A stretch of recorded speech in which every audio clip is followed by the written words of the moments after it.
Pudding আর cake বেচে আমিও বড়লোক হলাম। কিভাবে হলাম তাহলে দেখুন। আমিও দেখেন কত টাকার মালিক হয়ে যাচ্ছি পুডিং আর কেক বেচে।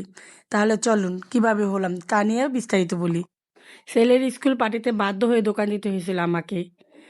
সবার জোরাজুরিতে আমি দোকান দিয়েছিলাম, আর তার থেকে বিশাল অঙ্কের একটা অ্যামাউন্ট আমি আয় করেছি। এখন শোনেন তাহলে, 2200 টাকার সরঞ্জাম কিনেছি আর 2000 টাকা বিক্রি করেছি। কত টাকা আয় হয়েছে আমার এলা বুঝেন।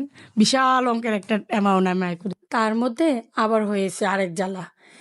আগে আরেকবার বলেছিল পিঠা উৎসব হবে, তখন আমি পুটিং, আমার আম্মু অনেক পিঠা বানিয়ে ফেলছিল, কিন্তু আমি জানি না।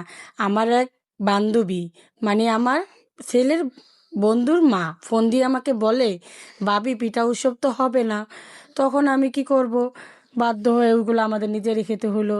বুঝছেন কত টাকা আয় হলো। আরেক জ্বালা, ওদিন তো কারেন্টই ছিল না। সারাদিন কারেন্ট ছিল না, রাত 8টা বাজে কারেন্ট আসলো। তখন আমি সবগুলা পুডিং বানালাম একা। আর কাপ পুডিং বানাতে তো অনেক কষ্ট হয়, তাই নিজে নিজে একা একা পুডিংগুলো বানালাম আর কেকও তৈরি করলাম। তখন ভালো লাগে না, রাত বাজতে বাজতে 3টা বেজে গেল। একা একা এগুলা করছি। আর পুডিং বানানোর সময় আমার ছোট ছেলে যে পরিমাণে জ্বালায়, কেক পুডিং বানানোর সময় বোঝানোর ভাষা নেই। কারণ আমার ছোট ছেলে খুব পছন্দ পুডিং আর কেকের ক্রিম, কেক না কিন্তু। অনেক জ্বালায় আমাকে।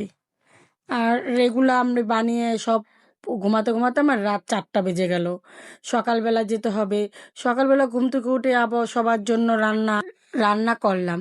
তারপরে গেলাম পিঠা উৎসবে। ওইখানে যে দেখেন কাটিং করতেছি নিজ হাতে, কি আনন্দ, কত যে আনন্দ। এখানে শুধু আনন্দটাই আমি মনে করি আমার, আর কোনো কিছু পাওয়ার নাই।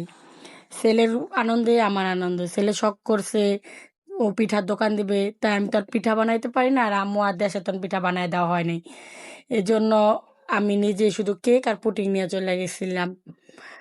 তখন আমার সাথে আবার আমার এক বান্ধবী হেল্প করতেছে, আমার ভাইয়ের বউ ছিল, আমার ছেলে ছিল। আমরা 4জন মিলে একটা দোকান সামলাইছি।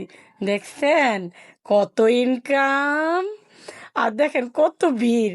এমন ভিড় যদি আগে জানতাম হবে, তাহলে তো আমি আরও কেক বানাতাম, অনেকগুলা কেক বানাতাম। অনেক, সত্যি অনেক বেচা কিনে হয়েছিল ওই দিনটা।